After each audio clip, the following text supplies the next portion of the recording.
Статусот на специјалното јавно обвинителство и натаму останува камен на стопнување меѓу власта и опозицијата во преговорите за законот за јавното обвинителство.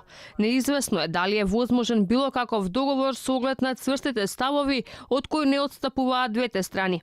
Извори за Алфа брифираат дека нова средба на преговарачките тимови е можна дури по изборите, а преговорите за СЈО се фрлени во втор план. Според нашите информации, независната група од 8 пратеници била согласна да прифати дел од барањата на опозицијата, што дополнително создава главоболки за владеачкото мнозинство, бидејќи за законот да го помине собранискиот филтер е потребно двотретинско мнозинство, а без 8 го немаат.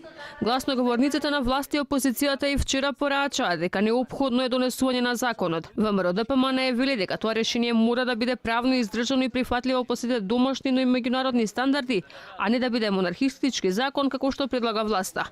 СДСМ пак вината ја прифрла на опозицијата, излегувале од правните критериуми. Имаме јасно определени критериуми, а тоа не смее никако да оди на штета на правната држава, туку напротив, законот за јавното обвинителство треба да биде во функција на самата правна држава.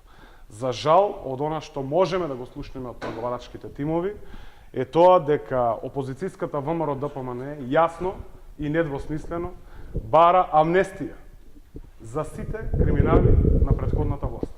Апсолутно, она што е испорачано од ВМРО ДПМН, она што се базира ставовите и предлозите и амандманите, ако сакате, и било која комуникација понатаму, се сведува и во себе ги содржи овие три принципи. Произлегува од трите принципи кои што бевме договорени дека ќе се почитуваат. Викендов што измина преговарачкиот тим на опозицијата кој го предводи адвокатот Менкиновски достави нови забелешки за законското решение, но и овој пат од ресорното министерство се наставува дека истите не се во согласност со европските вредности.